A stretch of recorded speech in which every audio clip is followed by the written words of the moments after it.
সন্তানের কাছে পিতামাতার 10টি হক রয়েছে। আসসালামু আলাইকুম ওয়া রাহমাতুল্লাহি ওয়া বারাকাতুহু।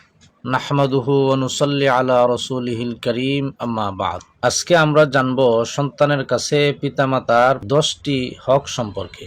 ইমাম আবুল লাইস সমরকন্দি রাহমাতুল্লাহি আলাই তানবীহুল গাফিলিনে উল্লেখ করেছেন, সন্তানের কাছে পিতামাতার 10টি হক রয়েছে। কুরআনে কারীমেও আল্লাহ সুবহানাহু ওয়া তাআলা পিতামাতার হক সম্পর্কে, পিতামাতার সাথে সদ্ব্যবহারের ব্যাপারে অসংখ্য আয়াত আল্লাহ তাআলা নাজিল করেছেন।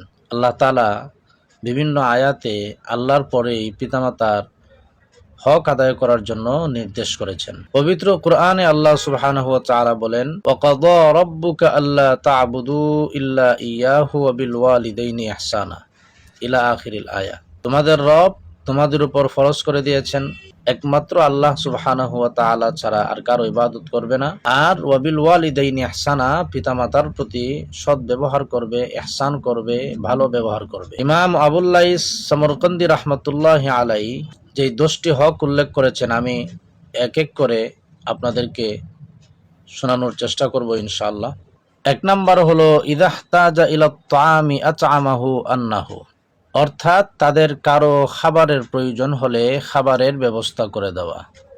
2 নাম্বার হলো ইদাহতাজা ইলাল কুসওয়াতি কাসাহু ইন কাদিরা আলাইহি, অর্থাৎ বস্ত্রের প্রয়োজন হলে বস্ত্রের ব্যবস্থা করে দেওয়া, তাদের সাথে ভালো আচরণ করা। রাসূল করিম সাল্লাল্লাহু আলাইহি ওয়াসাল্লাম বলেছেন, দুনিয়াতে তাদের খাবারের প্রয়োজন হলে খাবারের ব্যবস্থা করা, বস্ত্রের প্রয়োজন হলে বস্ত্রের ব্যবস্থা করা, এটা হচ্ছে পিতামাতার সাথে সদাচরণ। 3 নাম্বার হলো ইদাহতাজ আহাদুহুমা ইলা খিদমাতিহি খাদামাহু, অর্থাৎ তাদের কারো সেবার প্রয়োজন হলে সেবা দান করা। 4 নাম্বার হলো ইদা দাআহু আজাবাহু ওয়া হাদারাহু, অর্থাৎ তারা ডাকলে ডাকে সাড়া দেওয়া এবং উপস্থিত হওয়া। 5 নাম্বার হলো ইদা আমারাহু বিআমরিন আতাআহু মা লাম ইয়া'মুর বিল মাসিয়াতি ওয়াল গায়বাতি, অর্থাৎ আল্লাহর নাফরমানি এবং গীবত ছাড়া অন্য কিছুর আদেশ করলে তা পালন করা।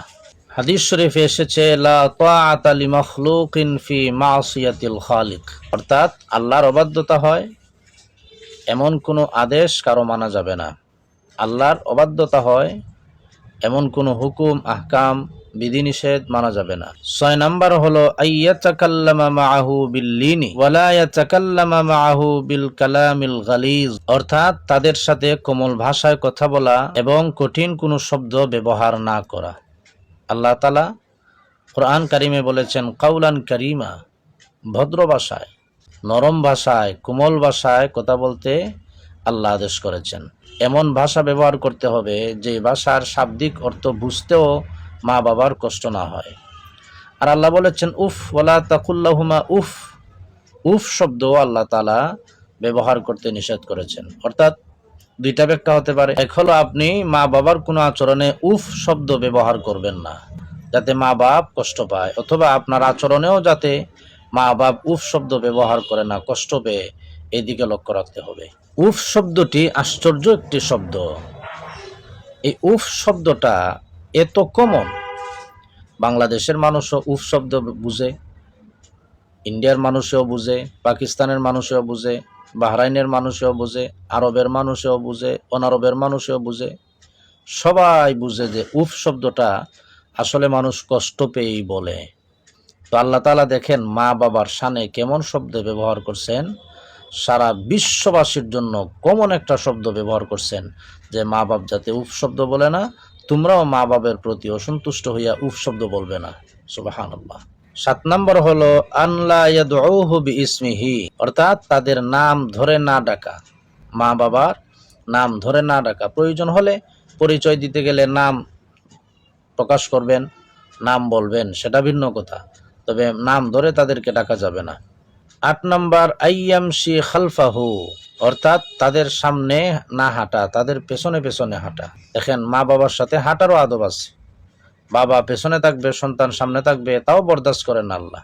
মা বাবার পেছনে পেছনে হাঁটা, মা বাপ যে জায়গায় বসে ওই জায়গায় না বসা, নিচে বসা, মা বাবার চাইতে নিজেকে ছোট অবস্থানে প্রকাশ করা, মা বাপ যতটা সম্মানের অবস্থানে থাকে নিজেকে এর চাইতে নিচু জায়গায় প্রকাশ করা, এর চাইতে উঁচু জায়গায় নিজেকে প্রকাশ না করা।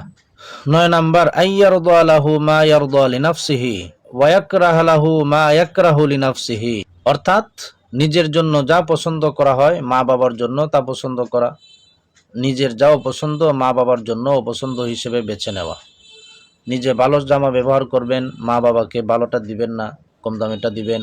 নিজে ভালোটা খাবেন, মা বাবাকে মন্দটা দিবেন, এমনটা যাতে না হয়। প্রত্যেক মুসলমানের সাথেই এমন আচরণ করা যে নিজের জন্য যা পছন্দ করা অন্যের জন্য তা পছন্দ করা, সে জায়গায় মা বাবার তো অনেক উপরে।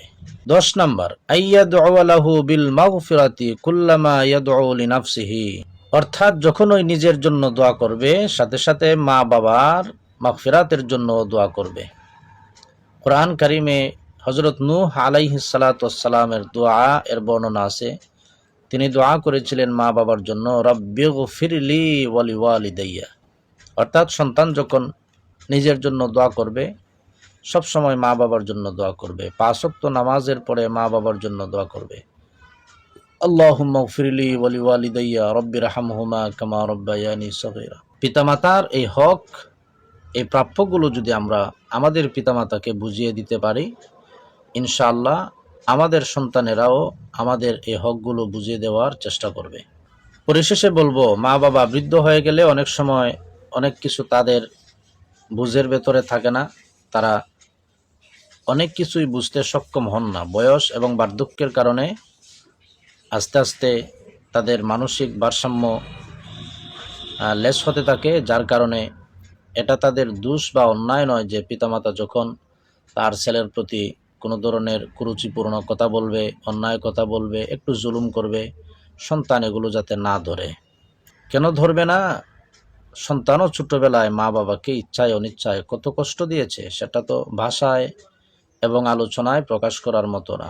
একজন ছেলে যখন একদিন বাবা হয়, তার ছেলেরা যখন তার সাথে এই সমস্ত আচরণ করে, দুঃখ দেয়, কষ্ট দেয়, আনন্দ দেয়, তখন ওই ছেলেটা বুঝতে পারে যে আমার মা বাবাকেও আমি এইভাবে দুঃখ কষ্ট দিয়েছি, আনন্দ দিয়েছি, তাদের সাথে তারা আমাকে এত আদর করেছিল।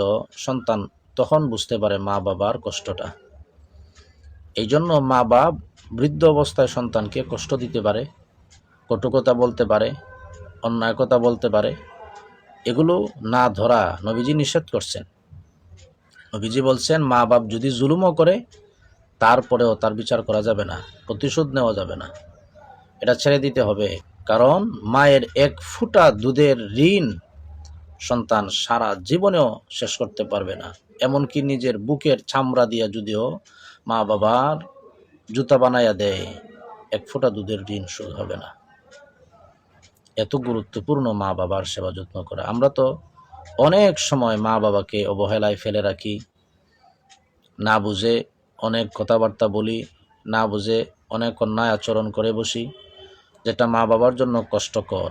আল্লাহ তাআলা আমাদেরকে এই সমস্ত আচরণ থেকে হেফাজত করুন, মা বাবার সেবা যত্ন করার তৌফিক দান করুন, আর মা বাবার সাথে ভালো ব্যবহার করার তৌফিক দান করুন। আমিন।